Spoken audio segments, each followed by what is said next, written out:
together, said Sirius quietly. I think so, said Lupin, holding Scabbers tightly in one hand and his wand in the other. On the count of three. 1, 2, 3. A flash of blue-white light erupted from both of their wands. For a moment, Scabbers was frozen midair. A small black form whistling madly. Ron yelled. The rat fell and hit the floor. There was another flash of blinding light, and then, like watching a superior field of a growing tree, a head was shooting up from the ground. Limbs were sprouting. Next moment, there was a man standing where Scabbers had been, craning and wringing his hands. Crookshanks was spitting and snarling on the bed, the hair on his back standing up. He was a very short man, hardly taller than Harry and Hermione. His thin, colorless hair was unkempt. There was a large bald patch on top. He had the shrunken appearance of a man who had lost a lot of weight in a short time. His skin looked grubby, almost like Scabbers' fur. Something of a rat lingered around his pointy nose and his very small, watery eyes. He looked around at them. He was breathing fast and shallow. Harry saw his eyes dart towards the door and back again. Well, hello, Peter, said Lupin pleasantly, as the rats frequently erupted into old school friends around him. Long time no see. So serious? Rapist? Even Pettigrew's voice was squeaky. Again, his eyes darted towards the door. My friends! My old friends! Black sworn down rose, but Lupin seized him around the wrist, gave him a warning look, and turned again to Pettigrew, his voice light and casual. We've been having a little chat, Peter, about what happened the night Lily and James died. You might have missed the finer points while you were squeaking around down there on the bed. Now, I will be performing my second task, the poem.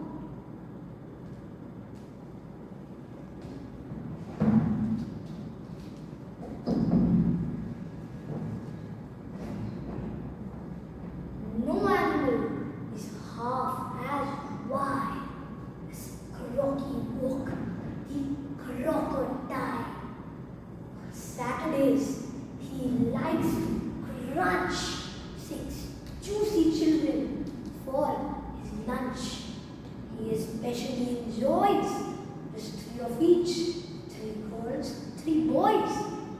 He smears the boys to make them hot with mustard from the mustard pot.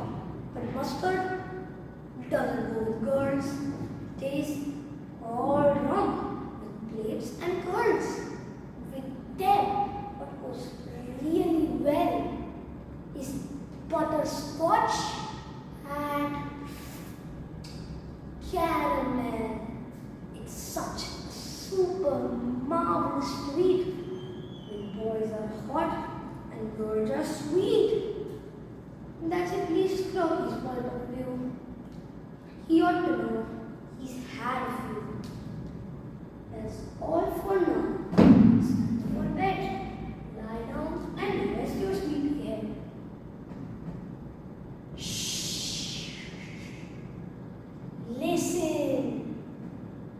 What is that I hear?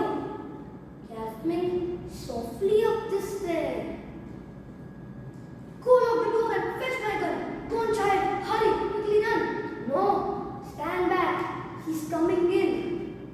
Oh, look, that greasy greenish skin. The shining teeth. The greedy smile. His croaky walk. The crocodile.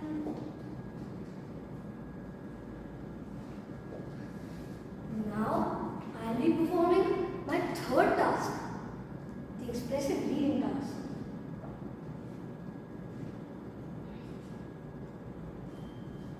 The fools, he said to himself. Now those brutes will eat the rings along with children, and I'll never be able to get home again. What a selfish little boy that degree is. And the others are just as bad. They want to throw away their own lives. It's their business. But what about me? No one seems to think of that. No one thinks of me. Finally, when a whole crowd of animals came rushing behind him, he turned and ran for his life. Now, anyone could see that the air in the young world was really doing the old gentleman good. In London, he had been far too old to run. Now, he ran at the speed which would have made him certain to win the 100 yards race at any prep school in England. His coattails flying out behind him were a fine sight, but of course, it was no use. Many of the animals behind him were swift ones. It was the first run they had ever taken in their lives, and they were all longing to use their new muscles. After him, they shouted. Perhaps he's that evil. Tally-ho, tally, cut him off, round him up, keep it up, hurrah! In a very few minutes, some of them got ahead of him. They lined up in a row and barred his way. Others hemmed him in from behind.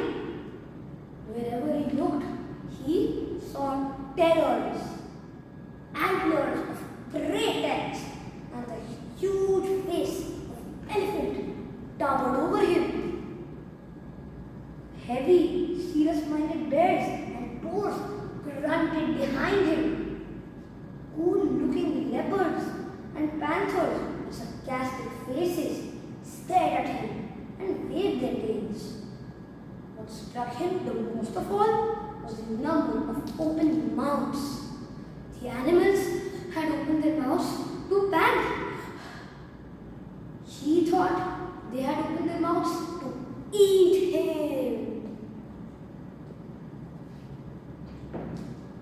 Now, I will be performing my fourth task, the reflection questions. Question 1. Which was your favorite piece to perform and why? My favorite piece to perform was the poem. I like this poem as it was really energetic as a poem. Plus, I was excited to perform it as the choice of words was created to use in the situation inside the poem. For example, the line, "Tastes all wrong with plates and curls" is a valid example. It is also a poem which can speak in many rhythms. That is the thing that never makes this poem boring. I think Roald Dahl thought out of the box while creating this poem. The idea of making it all a bedtime story was amusing. It was also super fun to read, as it was easy to visualize in my mind. I loved the way how just after telling the boy the bedtime story, the character appeared through the door. Second question. give examples of how you use pause and emphasis in your performances. I believe the use of speech techniques is necessary in the world of drama. In the prose, I use the technique of emphasis wisely. When I was speaking serious in dialogue, on the count of 3, 1, 2, 3, I gave emphasis on 3 to alert everyone about what is about to happen. I gave pause after 3 as realistically it would take about 2 seconds for the spell to work. Plus, this scene happens once it is a change in paragraph. In the poem, I give a lot of emphasis on shh to make the little boy quiet. I give pause after listen as it takes some time for the boy to listen to the giant crocodile walking up the stairs. In the expressive reading task, I give emphasis on need with a tint of sadness and anger, as it is the most important and deep word in sentence. In the second paragraph, the first word is finally, so I gave pause, and this word means a lot of time has passed.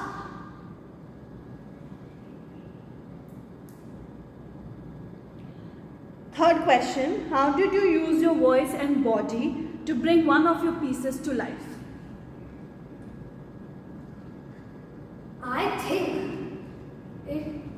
I think voice modulation and body control matters most in the art of drama. In the prose, I made Peter Pettigrew very frightened. I acted like him by stuttering on every single word.